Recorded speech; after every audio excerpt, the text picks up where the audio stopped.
This is the Million Moms March, held Mother's Day weekend 2015 in Washington, D.C. Black Nouveau was there. Hello and welcome to a special edition of Black Nouveau. I'm Joanne Williams. Mothers for Justice United, founded by Maria Hamilton, organized this march. They also organized the march in Milwaukee on April 30th, 2015. That marked the one-year anniversary of the killing of Maria Hamilton's son, Dontre Hamilton. Dontre was shot 14 times by a Milwaukee police officer right here in Milwaukee's Red Arrow Public Park. This park, just north of Milwaukee City Hall, is ground zero where a movement was started, a movement for change which resulted in the vision for the Million Moms March. This march is significant because it's awareness for all the lost lives. We as the moms are the voices of those lost lives. So going to Washington, D.C. to talk to our leaders and tell them that change is needed and it's needed now is very important. The second significant reason is because it's my birthday. The third significant reason is it's the day that I buried Dontre. Who would be more powerful to get the message across that our country isn't supporting all the moms that are grieving for their loved ones whose lives are being taken for unjust reason, and they're not being held accountable for it. It's been amazing. I've talked with over 300 families, me and my organizations and the core team. It's a journey that I wouldn't have wanted to miss even if I hadn't planned it. We get justice. We won't stop until we get justice. We won't stop until we get justice. We won't stop until we get justice.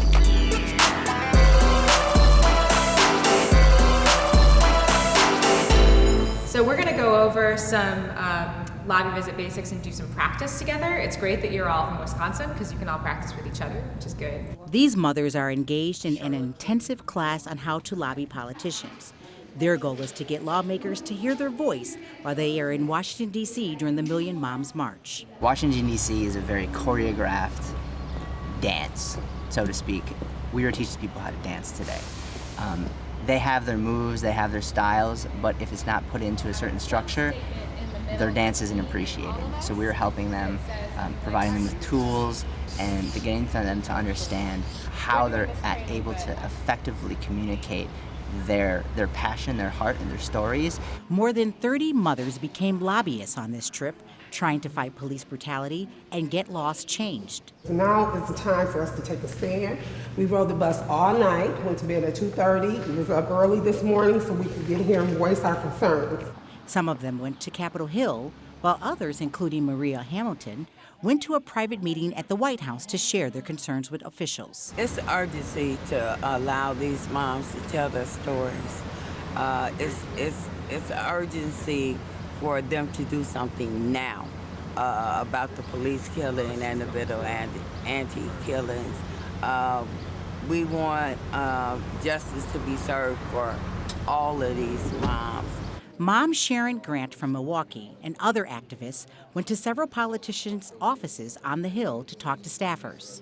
I'm here because justice wasn't served. I want justice served when my son Casey got killed in Milwaukee. I'm from Milwaukee, November 3rd, 2010. Murder is murder. People are getting tired of them just killing their loved ones, or people getting killed and nothing's being done with the officers. I mean, if it was one of them, justice would be served immediately. They'll be electrocuted or something. We need our lawmakers to wake up and pay attention and actually pass some laws that have a direct impact, not just on the surface level, but actually on the ground in our cities and our communities. This is also personal. For me, it is members of my congregation that are striving for justice, still waiting for answers. The lobbyists from Milwaukee say today's meetings were very productive, but their work is far from done. We're tired of waiting.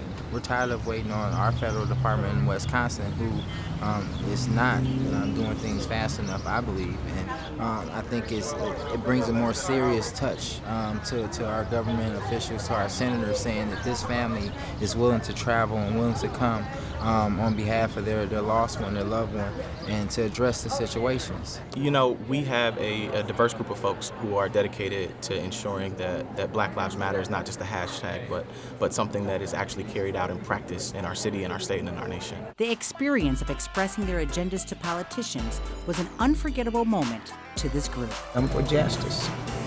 I love it like God do. After networking and lobbying on the Hill, mothers and supporters gathered in John Marshall Park to share stories and give support. We are here from St. Louis, Missouri. Right. No justice, no peace. I lost my child, Courtney Williams, December 24th, 2014. My son was apparently under the influence of some substance that made him unable to comply, and the police department knew that.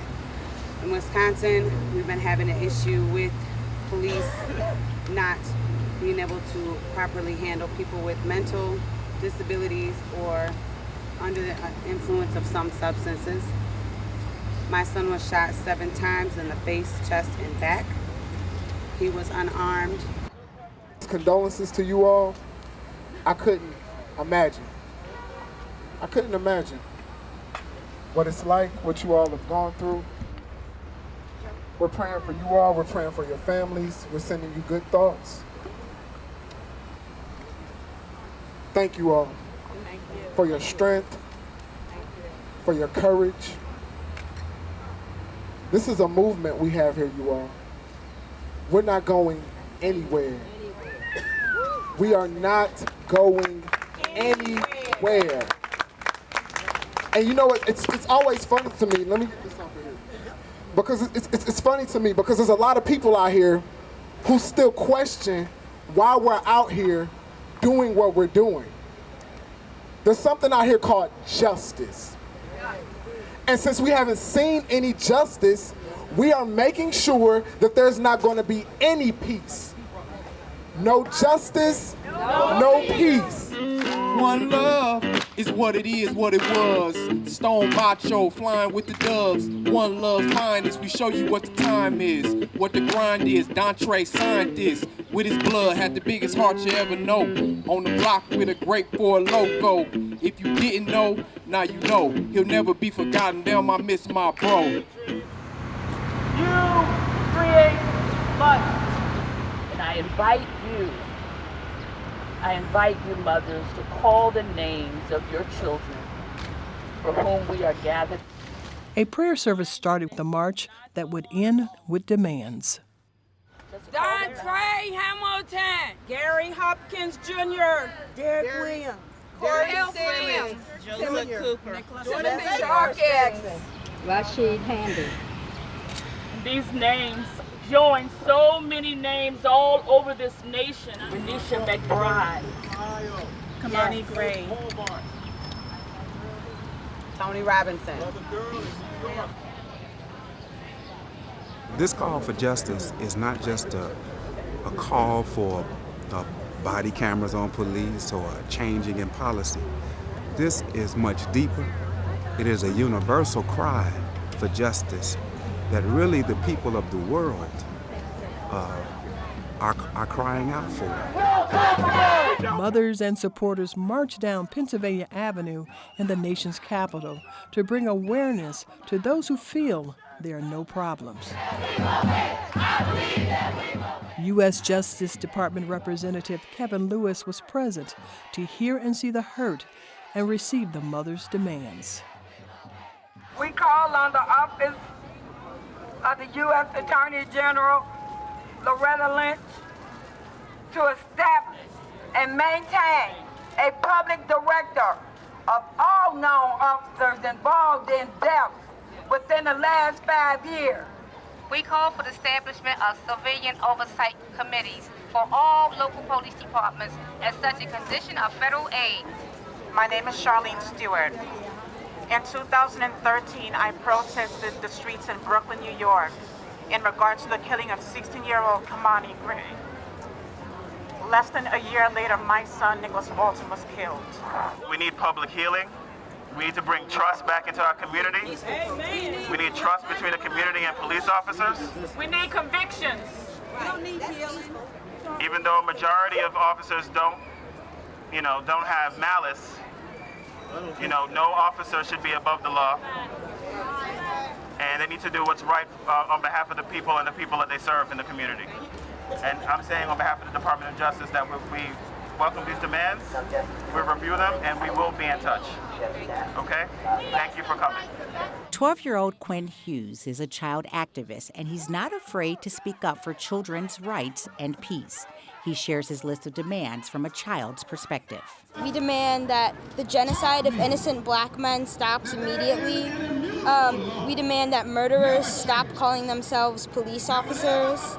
And we demand that black culture is taught not just as slavery, but as successful empires and culture. Hughes believes even children have a critical voice when it comes to police brutality. It's so important, and I think that bringing the power to bring people together is also very important.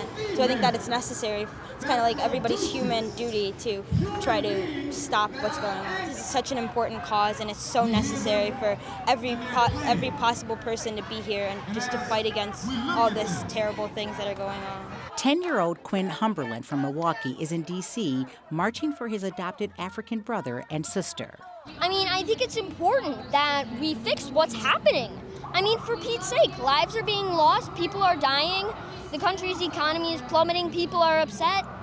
It's important to get this stuff sorted out quickly. I like how many people there were. It's just awe-inspiring to have many different people at this march. Quinn and his mother feel connected to this cause, and they want to see an end to police brutality cases across the country, and especially in Wisconsin. Well, it's directly related to our families so that our children are treated the way they should be treated. And I want them all to know the history of the country, what's good about it, what we need a lot of work on. The activism baton is being passed down to our younger generation right in front of our eyes. Our children are the future keepers of justice and peace in this country. We won't start until we get justice. We won't stop until we get justice. The last gathering of this Million Moms March weekend was at Ben's Chili Bowl, a Washington, D.C. landmark. This was a Mother's Day brunch where mothers reviewed their weekend experiences. A lot of the deaths of our young black boys, they're not being prosecuted. We're not seeing justice. I'm so proud of every mom because it was hurtful to hear everything that happened to everyone, but it was so lifting because I didn't know it was so much hurt after my son. I really didn't. Well, we'll work with Maria Hamilton on, with the changing the laws and the stats of the Constitution of the law. It needs to be changed because I don't want another mother to have to suffer and endure what me and the other mothers have. How do you feel this weekend turned out? It was amazing. Once again, hearing these moms' story actually broke my heart over and over and over again all weekend. But asking God to order my steps and strengthen me because it was needed. How did you feel the march turned out? For me and my moms, it was very emotional. For them to be able to speak their stories to other mothers that knew exactly how they felt. It was really spiritual, as well as the time that we spent together, consoling each other. The message Maria Hamilton wanted elected officials to get from this march was to create the right laws that apply to all lives. Not just different areas or different parts of the country or different parts of the economy, but all lives.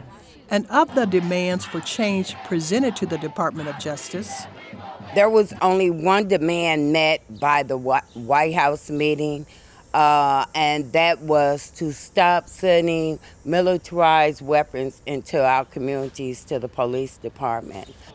Hamilton will be meeting soon with the president of the White House's My Brother's Keeper task force.